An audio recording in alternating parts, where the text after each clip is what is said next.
আসসালামু আলাইকুম। আমি এখন গুডিল কমপ্লেক্সে আছি। আমরা একটা পেশেন্টের প্রেগনেন্সি ফিটাল ডপলার করলাম। এটা সদ্য সালমা সুলতানা ম্যাডাম পাঠিয়েছেন। ম্যাডাম ইদানিং অনেক প্রায় পেশেন্টে হচ্ছে ডপলার দিয়ে থাকেন। ম্যাডামকে আমরা আন্তরিক ধন্যবাদ জানাই যে প্রেগনেন্সির আপডেটগুলা বা তার ভাস্কুলারিটিগুলো এগুলো আমরা ইজিলি দিতে পারি। ম্যাডাম হচ্ছে নোয়াখালীতে সবচেয়ে সিনিয়র ফিমেল গাইনোকোলজিস্টদের মধ্যে অন্যতম এবং সবচেয়ে স্বনামধন্য। ঠিক আছে, আমরা হচ্ছে নর্মালি পেশেন্ট হচ্ছে 34 সপ্তাহ। তো বাচ্চার বিপিডি তারপরে এফএল ওয়েট সবই দেখলাম নর্মালি আছে।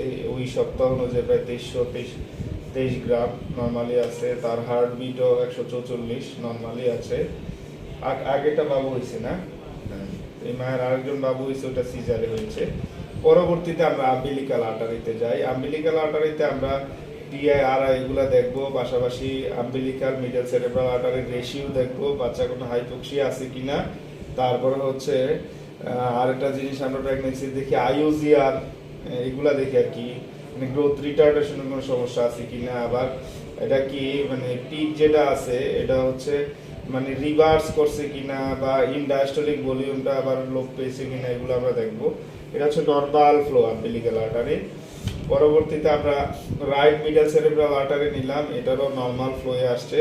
এটাতে আমরা দেখবো রিভার্স ফ্লো হয়েছে কিনা, বা ইনডায়াস্টলিক ফ্লোটা হচ্ছে আরো কমে গেছে কিনা। তো এইভাবে আমরা হচ্ছে এই যে মিডল সেরেব্রাল আর্টারি লেফটটাও নিয়েছি, লেফটের ক্ষেত্রে ইনডায়াস্টলিক ফ্লোটা একটু আসছে। পাশাপাশি আমরা হচ্ছে নিলাম ইউটেরাইন আর্টারি। ইউটেরাইন আর্টারি খুব ইম্পর্টেন্ট, যেটা দেখবো যে আর্লি ডায়াস্টলিক নচ আছে কিনা। এটা দেখা গেছে যে এক্ষেত্রে যে নচ থাকে সেরেব্রো প্লাসেন্টাল ইনসাফিসিয়েন্সি থাকে। আবার মানে ইয়াটা হচ্ছে ইনডায়াস্টলিক ফ্লোরা কোনো রিভার্স হয়েছে কিনা, ওটাও দেখার বিষয়। এটা হচ্ছে রাইট সাইডে, যেহেতু বেবিটা এই সাইডে ফ্লোরা একটু বেশি থাকবে। ইউটেরাইন আর্টারি লেফট, ইউটেরাইন আর্টারিটা আমরা পাশাপাশি দেখবো কোনো ফ্লোর কোনো অ্যাবনরমালিটি আছে কিনা। ফাইনালি আমরা যেটা নিলাম ডাক্টাস ভেনোসাস। ডাক্টাস ভেনোসাস ডপলারের মধ্যে নেওয়া বা ফিটাসদের মধ্যে সবচেয়ে টাফ, এবং সেটার ক্ষেত্রে আমরা এস ওয়েভ, ডি ওয়েভ, মানে এস হলো পিক সিস্টোলিক, ইন ডায়াস্টোলিক, আর লাস্টে হচ্ছে এ ওয়েভ।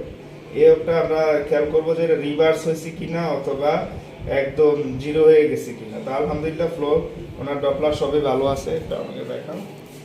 এই টাইপের কেসগুলো আপনারা আমার ফেসবুক পেজ, ইউটিউব চ্যানেলে পাবেন। যারা যারা ডপলার করাতে চান, সব ধরনের ডপলারে আলহামদুলিল্লাহ আমরা করাই। তারা হচ্ছে আমার স্ক্রিনে দেওয়া নাম্বারে যোগাযোগ করবেন। পাশাপাশি যে গুডিল, মাও শিশু, পপুলার, ট্রাস্টওয়ান এবং বাংলাদেশের যে হাসপাতালগুলো মাতালা যেগুলোতে আমি নর্মালি যাই প্র্যাকটিস করে, ওখানে যোগাযোগ করলেও আমাকে পাবে। Thank you.